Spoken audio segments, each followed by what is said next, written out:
Ya itulah, jadi akhirnya sementara ini Tuhan kita ini adalah sesembahan dalam konteks seperti itu.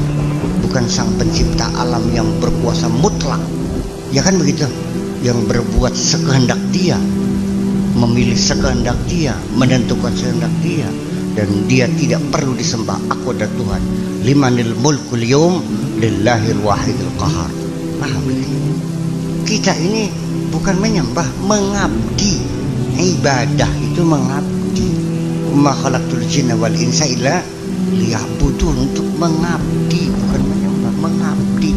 Artinya apapun yang kamu lakukan semuanya untuk Allah. Dia adalah majikanmu. Jangan Anda berbuat untuk selain Allah. Yang memfasilitasi Allah, yang menciptakan Allah. Ya kenapa selama ini Anda berbuat bukan untuk Allah? Apa bukan pengkhianatan? Saya serbukan. Yaitu dari mana awalnya? Distorsi dari pemahaman, dari translation, dari penerjemahan bahasa yang tidak pas.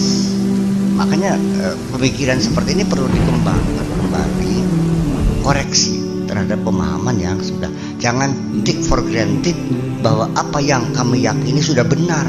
Coba diuji, mari kita debatkan, kita debat publik, boleh silakan, kan gitu, supaya jangan sampai kita berkelanjutan seperti itu.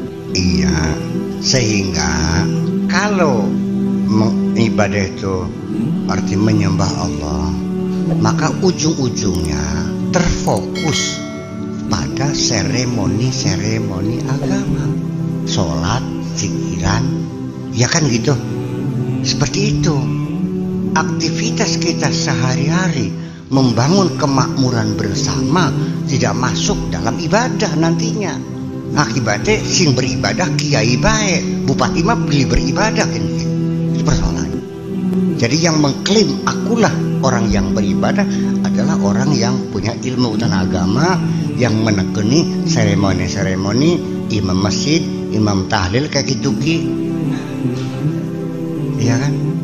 Nah makanya ketika kita mengabdi, apa tugas kita?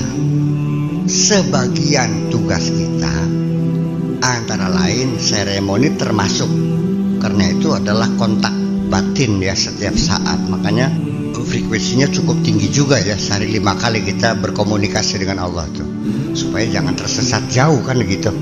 Makanya kan dijamin orang sholat itu kan tidak akan tersesat, karena kita terus berkomunikasi sih. Tetapi aplikasi dari pengabdian itu apa?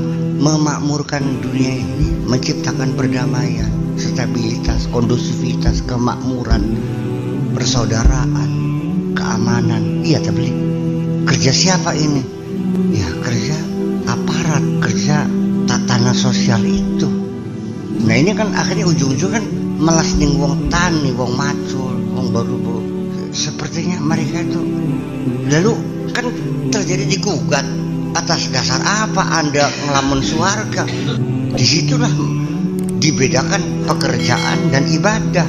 Bahkan yang sawah kerja, bahkan di masjid, ya kan begitu akhirnya. Menurut pemahaman saya, apa saja yang kita lakukan di dunia ini ketika ditujukan untuk Allah, itulah namanya ibadah. Jadi yang membedakan kerja dan ibadah siapa? Yang membedakan majikan kamu siapa? Artinya kamu kerja untuk siapa? Makanya la ilaha illallah, la ilaha tidak Tuhan, al-ma'budu bil haqqi illallah. Jadi kita tidak boleh bekerja untuk siapapun, bukan untuk sesama kita. Majikan kita tidak ada kecuali Allah saja. Pragat beli. Nah makanya Abu Sufyan, Abu Jahal, orang Mekah memahami la ilaha illallah tidak sama dengan pemahaman Anda. Pemahaman Anda tidak ada Tuhan Allah yang wajib disembah, yaitu Tuhan dalam yang abstrak itu. Tetapi la ilaha illallah menurut Abu Sufyan, Abu Jahal dan teman-temannya yang di Mekah adalah ancaman bahwa budak-budak mereka, ya pekerja-pekerja mereka, ya harus meniadakan majikannya, bahwa mereka bekerja hanya untuk Allah. Kelar begini. Makanya kan satu reaksinya kan Nabi harus dibunuh ujung-ujungnya karena mengancam.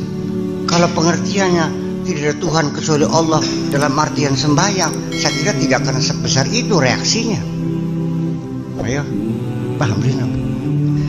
Begini, Anda kerja kepada saya dengan gaji 5 juta sebulan. Mana buktinya Anda bekerja untuk Allah dan mana buktinya bekerja untuk diri sendiri? Ketika uang itu Anda pakai untuk bersenang-senang sendiri dan membiarkan tetangga-tetangga yang sengsara, Anda tidak mau kenal, iya kan? Tetapi ketika Anda menerima upah 5 juta dari saya, yang memberi Anda itu siapa? Yang memberi rezeki sebulan 5 juta siapa? Paham lagi nih? Ini agama nih sangat-sangat mengerikan bagi mereka nih. Ya kan begitu? Allah pesan nggak banyak kok, bahwa harta rezeki yang kau terima belum murni milikmu semua. Di dalamnya ada titipan-titipan untuk orang-orang yang menderita. Paham nih? Wa fi amwalihim haqqul lisaili wal mahrum. Sebatas Anda setelah dikeluarkan zakatnya, infaknya, sedekahnya, sebagainya, sisanya itulah milik Anda.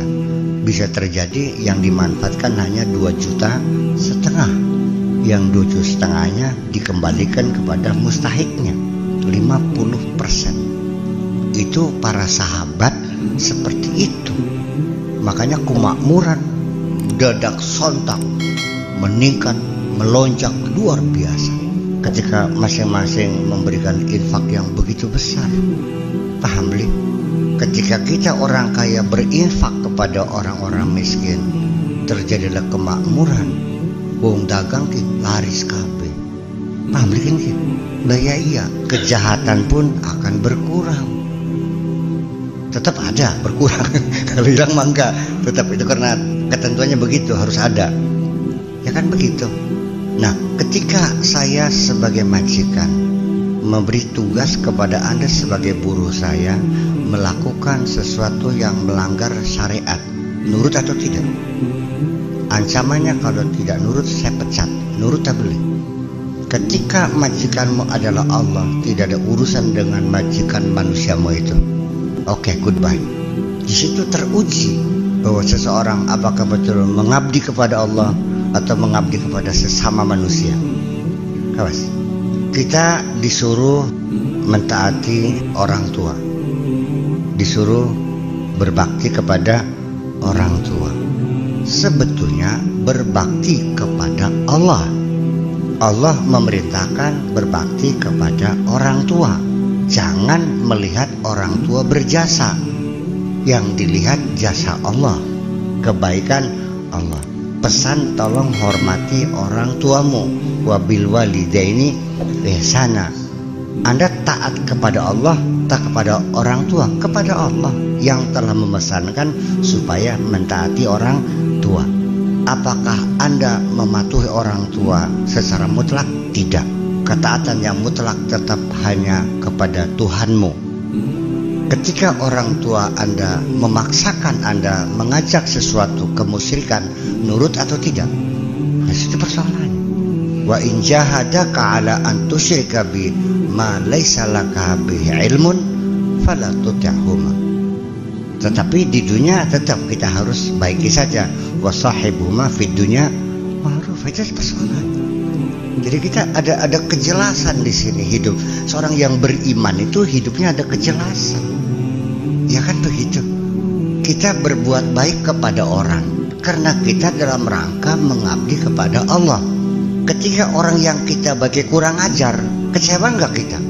Ya jangan kecewa. Nggak ada urusan, kita lagi kerja untuk Allah kok. Ketika Anda kecewa, berarti Anda belum bekerja untuk Allah, untuk dirimu sendiri. Yaitu Anda mengharapkan imbalan dari orang yang Anda baiki itu.